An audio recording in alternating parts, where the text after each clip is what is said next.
Bueno, aquí estamos como siempre con mucho entusiasmo y les saludo también con mucho gusto en esta tarde ya más placentera de cara al día de mañana, que es viernes, y que bueno, ya tenemos la expectativa del fin de semana para todos. Espero que la estén pasando bien, trabajando, los que hayan hecho su tarea el día de hoy, su labor, como a todos nos toca.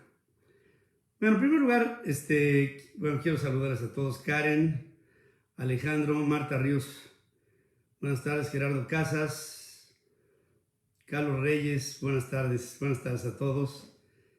Ann Rodriff, Arturo Flores, presente. Carlos, Patricia Favela Ortiz, saludos a la comunidad española e italiana. Saludos a la comunidad española e italiana, claro. Buenas tardes, Julie Portales, Salvador Moreno. Pues a todos muchas gracias, querido Pedro, Ale López. Hola Pedro, Dios te bendiga. También a ti, Miriam Gabilondo, Lupita García está viendo este video. Y bueno, a todos muchas gracias. José Ramón Vega, Flor Guillén, gusto saludarte. Cuauhtémoc Ortiz Quintero, también lo mismo. Hola Pedro, buenas tardes. Susi Salgado. ¿De qué país tú vives? ¿Vives en Estados Unidos? En esta temporada estoy sí pasando una temporada en Estados Unidos. Bueno, si les parece, vamos a entrar en el terreno de la información para que platiquemos de algunas cosas concretas. Les quiero decir que el COVID está tremendo.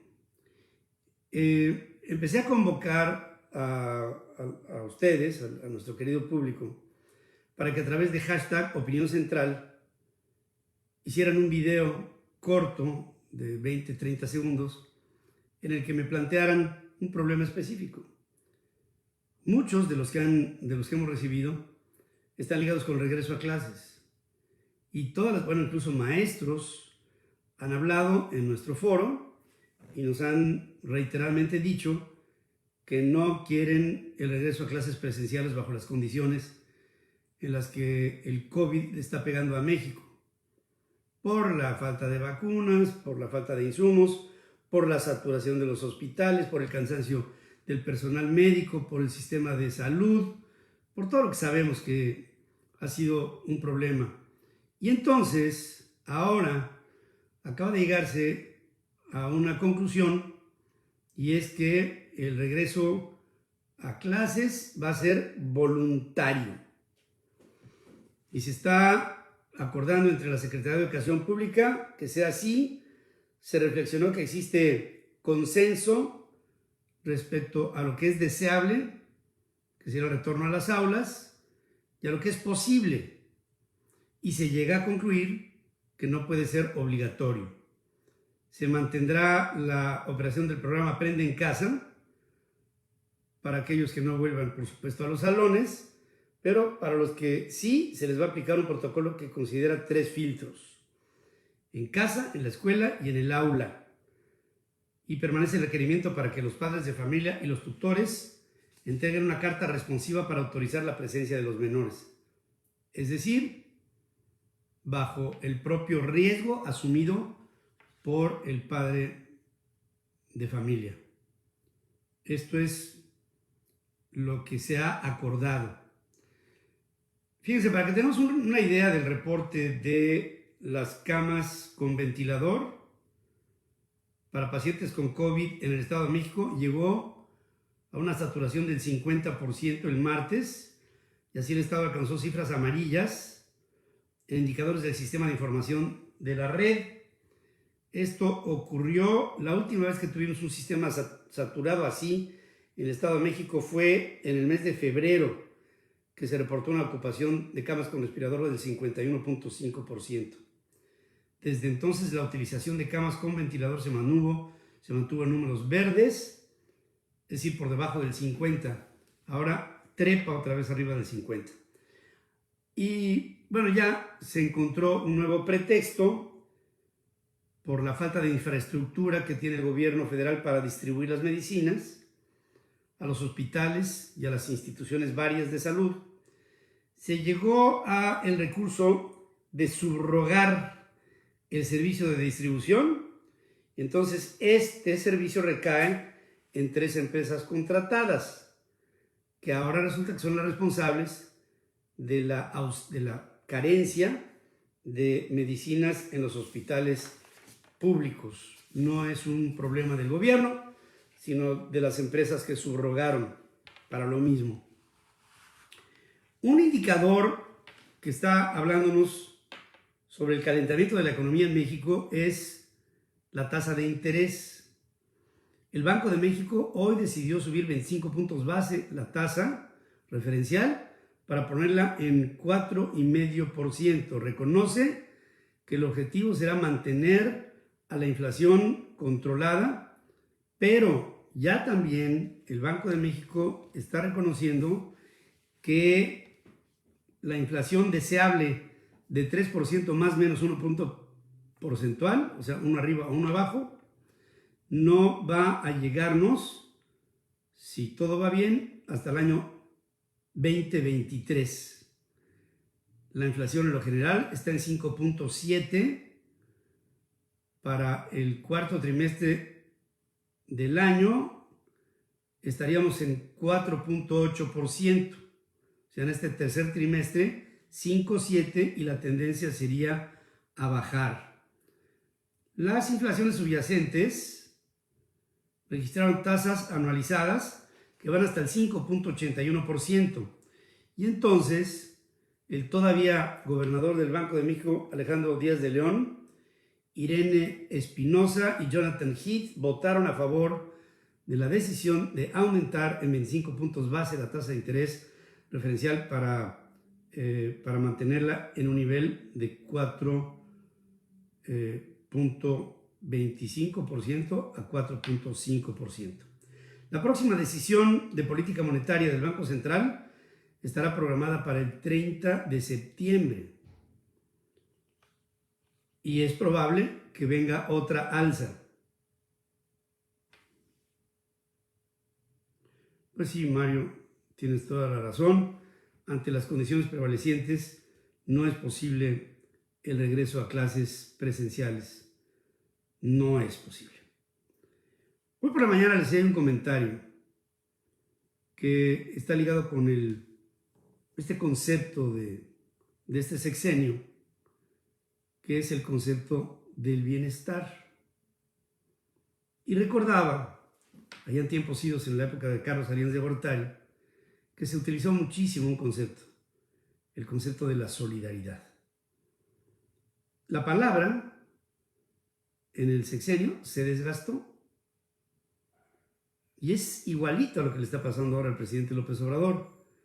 La palabra bienestar, en lugar de ser un sinónimo de eso, de lo que pretende expresar, es ahora el significado de algo que se traduce como carencia, como problema, como control, como centralización. Y en lo que va de la administración federal, hemos visto el gas LP, bienestar, las gasolineras del bienestar que ahí vienen.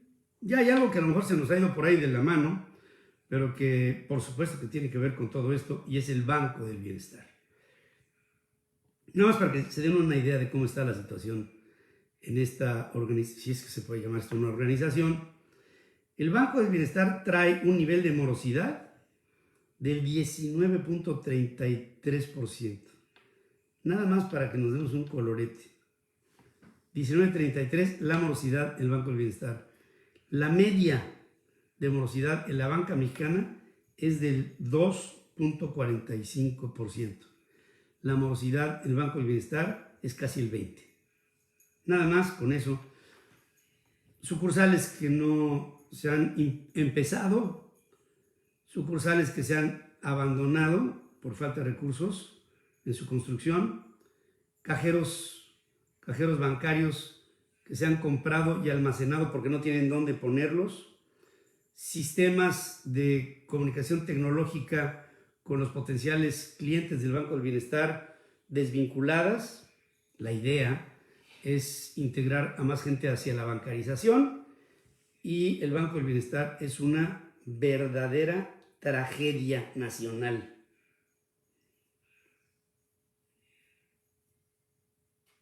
Nada más para decirles, el Banco del Bienestar va a ser uno de los N número de proyectos del gobierno de la República que nada más no van a jalar. También se está dando la cifra de empleos permanentes reportados por el Seguro Social. Alcanza los 17.775.000. Es el número más alto desde que se tiene el registro y significó una base de 369.000 personas. La idea es que se pudiera alcanzar, lo que dice el Seguro Social, se pudiera alcanzar los niveles de empleo prepandémicos para el próximo año. Y para esto se requerirían generar 438.000 empleos. Al rato va a haber frijoles del bienestar, seguro. Ahora, no está tomando en cuenta este cálculo del Seguro Social lo que vamos a vivir de aquí a fin de año. Y lo que será, estará vinculado con la quiebra de empresas. Muchas empresas van a quebrar.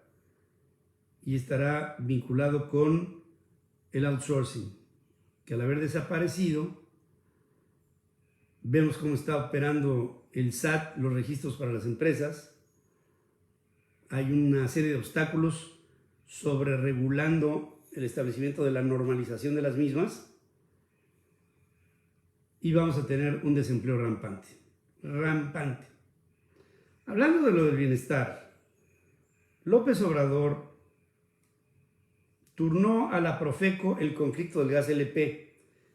Dice que no ve mal que se entreguen más permisos de distribución para incentivar la competencia y aclara que lo único que se busca con el gas bienestar es fijar un precio máximo. Ya lo fijó el presidente y ya vieron cómo nos fue.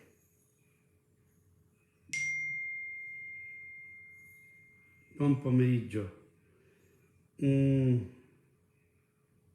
También los números, el dinero que se le ha dado a la Secretaría de la Defensa está tremendo. La Secretaría de Hacienda transfirió en el segundo trimestre 2.600 millones de pesos a fideicomisos de la Sedena y hasta este momento la dependencia ha sumado la friolera de 67.295 millones de pesos de la Sedena o para la Sedena de los fideicomisos. Miren, lo que ha recibido Sedena en recursos de fideicomisos es equivalente casi a la extinción de más de 100 fideicomisos. Asunto que se determinó hace 6 meses, ¿no? ¿Se acuerdan?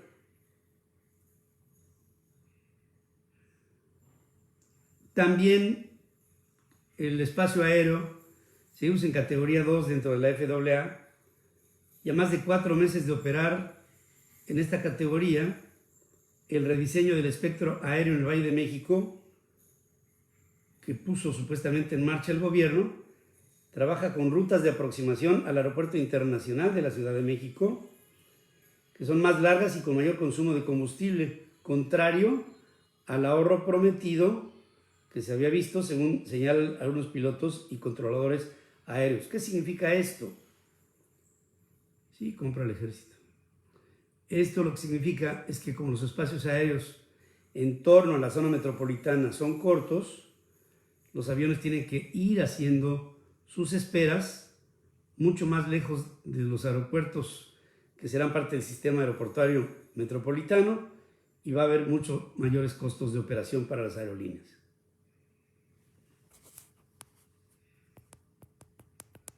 Así es como se ve. Bueno, una corte federal en Nueva York condenó a la aerolínea Interjet a pagar $27.5 millones al Bank of Utah, luego de un proceso judicial en el que la empresa mexicana ni siquiera se defendió, ni siquiera metió las manos. Esto lo dice Jesse Furman, juez de la Corte para el Distrito Sur de Nueva York, notificando al 29 de julio la sentencia. Se trata del mayor reclamo extranjero judicialmente ejecutable para Interjet que hasta ahora conoce públicamente la compañía. La empresa, que paró operaciones en diciembre del 2020, acumuló demandas de acreedores de los Estados Unidos por más de 50 millones de dólares. La demanda de este Bank of Utah fue presentada el pasado día 3 de mayo, luego de que Interjet dejó de pagar la renta mensual de 2 aviones Airbus A320 en octubre del 2019. Desde entonces no se había pagado, incluso antes de la pandemia. Pero cuando ya estaba intervenida por el SAT por deudas fiscales, eran ya 549 millones de pesos los adeudados. Interjet va a pasar por un colapso tremendo. Y les adelanto, estoy seguro que el presidente López Obrador va a querer tomar la compañía para hacerla nacional. Es lo que veo. Y va a ser horroroso. Está empezándose a gestar una problemática con la recaudación. Y veo que el SAT está acumulando problemas porque no hay citas suficientes para cumplir con la demanda en la regularización de empresas que durante la pandemia se vieron rotos sus procedimientos oficiales ante el SAT. No veo un programa de una reestructura de la operatividad normal del servicio de administración tributaria, y esto es muy preocupante porque la respuesta, siempre cuando pasan este tipo de inoperancias, es como consecuencia la corrupción. Ándale, la línea área del bienestar ahora va a ser. Bueno, sobre el tema de la revocación del mandato, vamos a tenerla en marzo del año que viene. Pero todavía no se modifican las leyes secundarias. Ayer trataba yo de explicar esto a nuestro querido público.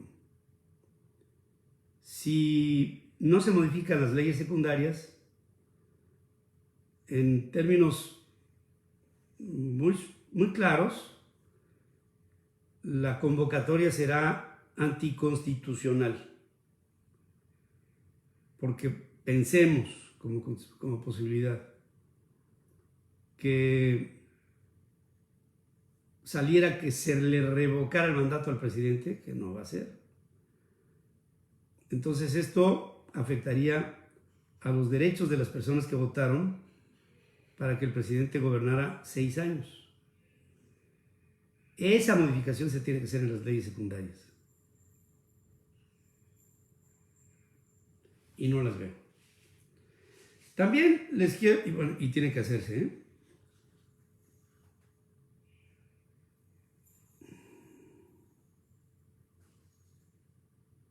¿Tienes cifras de la pandemia? Ya las di. Ya las di las cifras de la pandemia, pero si quieres te las repito. Las más importantes son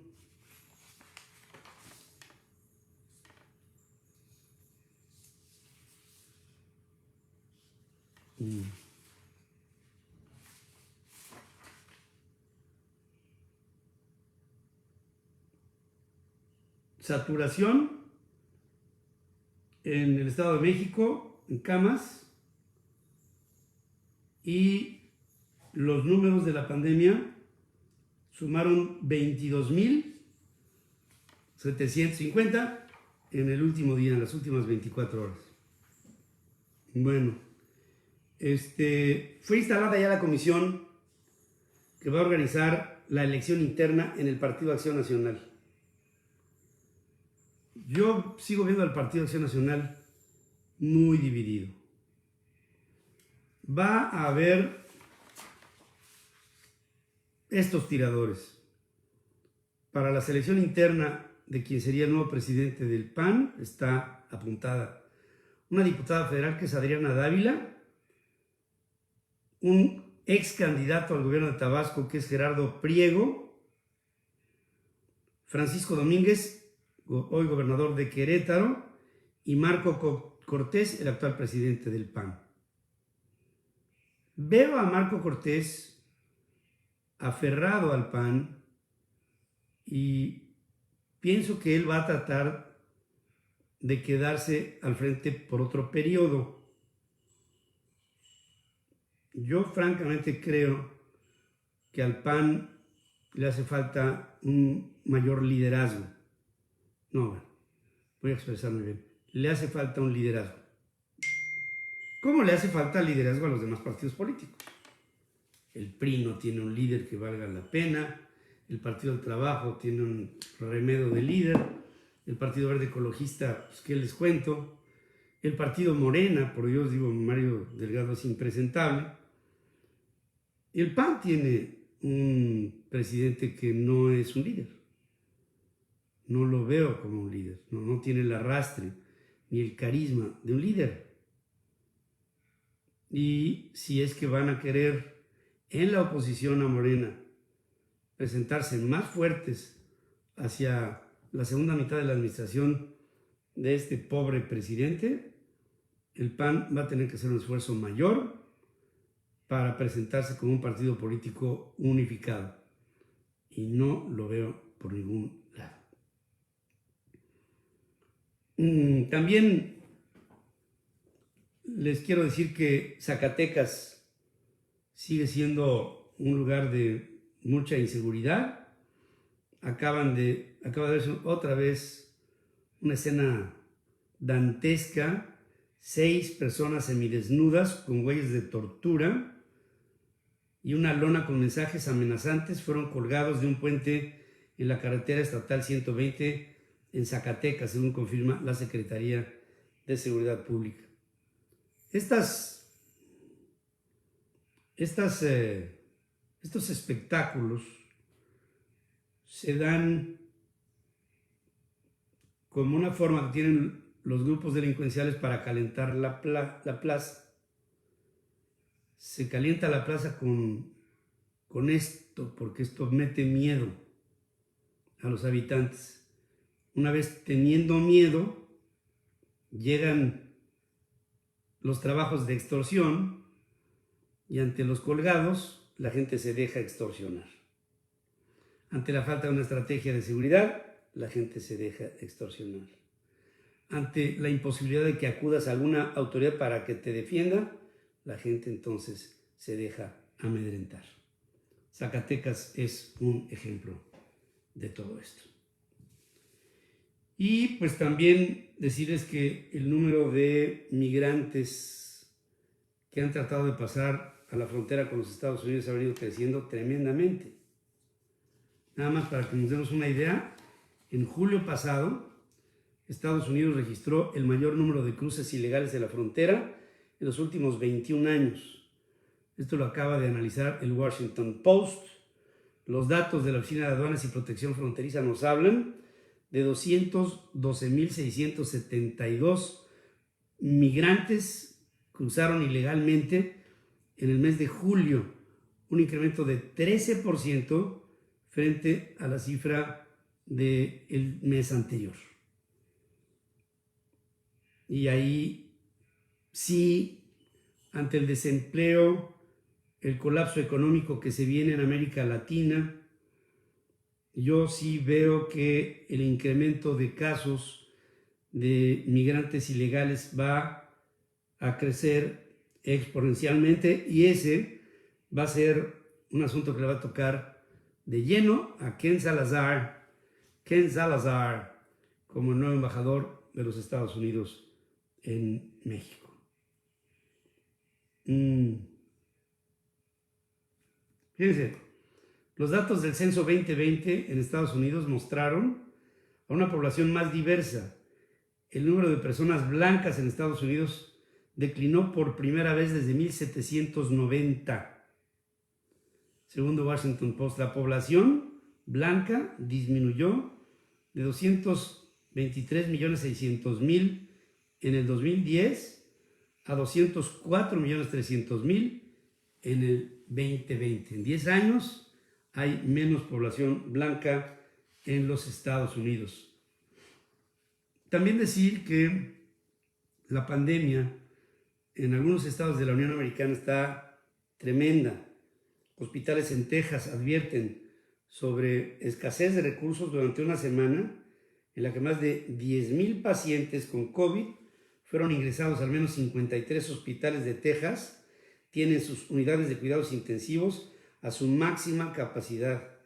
En Houston están tan abrumados, establecieron tiendas de campaña alrededor de los hospitales en estacionamientos para tratar de atender a la gente. En Austin ya casi no hay camas. En San Antonio los casos del virus alcanzaron niveles alarmantes que no se veían en meses, con bebés de tan solo 2 meses de edad oxigenados.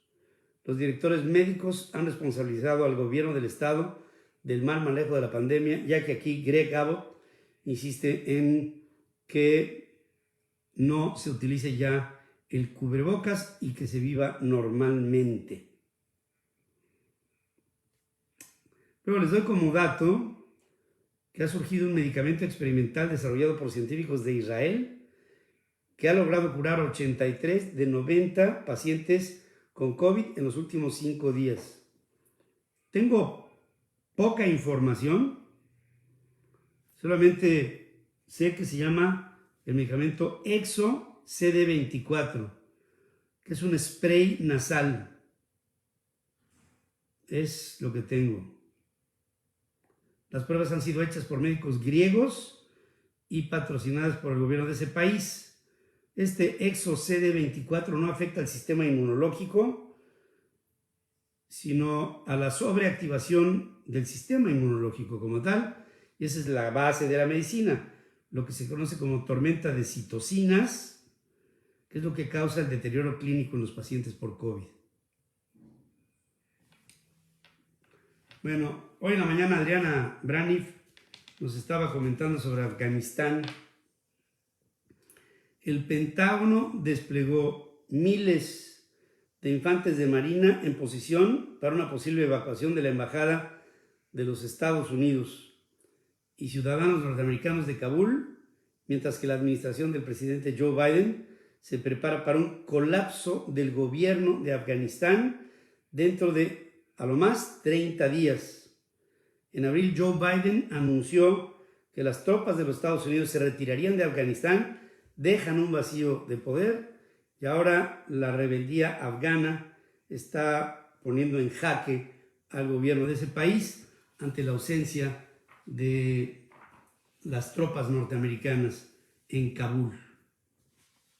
Bastante fuerte este asunto. Bueno, espionaje, y es la última que les tengo. Sí, son parte del ADN. Sí, Roberto. Sí, es una tristeza. Quiero decirles que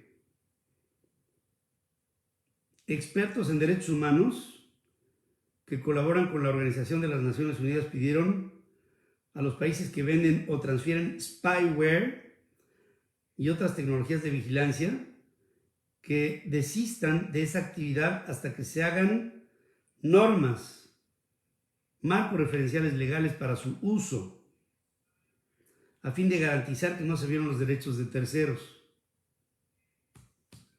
Tras las revelaciones sobre el programa de espionaje Pegasus, los especialistas expresaron temor que se utilicen herramientas altamente complejas para vigilar, intimidar y acallar a defensores de derechos humanos, a periodistas y a la oposición política en algunos gobiernos. Pues este es parte de lo que les quería yo informar el día de hoy. El espionaje del amigo de Ferriz, el señor Borolas. No, el espionaje fuerte empezó con Peña. El sistema como tal se compró con Peña. Bueno, Mel Pérez, un abrazo. Rosario Maldonado, un abrazo a todos. Mi cariño, Mimi de la Fuente, también muchas gracias por estar aquí. Les quiero participar con mucho entusiasmo el que se sigan grabando videos en hashtag Opinión Central. Grábate un videito de 20, 30 segundos, toma un tema, ponte una cámara enfrente y mándamelo. Hashtag Opinión Central en @PedroFerriz en Twitter o en Central FM, www.centralfmequilibrio.com. Me están llegando los videos, me entusiasma muchísimo porque estamos entrando a una nueva etapa de la comunicación en México. A mí me tocó ser el primero en convocar a nuestro público a que contestara una pregunta del día. Después me tocó el que me mandaran audios. Recuerdo, en el gobierno del presidente Miguel de la Madrid, cuando empecé a sacar los audios al aire, se me echó encima la Secretaría de Gobernación, entonces encabezada por Manuel Bartlett Díaz. Tuve un encontronazo fuerte con Manuel Bartlett Díaz y con su operador político ante los medios, no, ya ni me acuerdo cómo se llama, Fernando, qué sé qué, pero que por cierto lo odiaba porque este hombre era como que el que presionaba a los periodistas para que nos rindiéramos ante Bartlett, y yo nunca lo hice. Por eso yo creo que lo tengo bloqueado. Pero sí, traten de enviarme videos, porque esto va a enriquecer muchísimo la comunicación entre público y publicantes, entre tú y yo. Y el hecho de dar la cara, presentar tu identidad, ser abiertos, yo creo que es algo muy valioso. Pancho López, no hagan videos, ay Dios mío. Pancho López, lo bloqueo y ya. Bueno, Mariflor está viendo. Esta es la intervención directa de mis perros. Y buenas tardes desde Monterrey, un gusto. Un saludo a todos en el auditorio. Ruth, gracias. Y gracias a todos ustedes. Bueno, me instruyó mi hija Dore a que no fuera yo, no me extendiera yo mucho en estos videos para que sean más susceptibles de ser vistos. Y pues yo le agradezco todos estos consejos a la juventud. Yo por mí estaré aquí un buen rato, pero no me queda otra más que decirles que les agradezco mucho, que espero que estemos juntos el día de mañana en la primera emisión de Pedro Ferriz de Con, que va del cuarto para las 7 de la mañana a las 9 de la mañana a través de centralfmequilibrio.com y de nuestras estaciones hermanas, asociadas y afiliadas en la República Mexicana.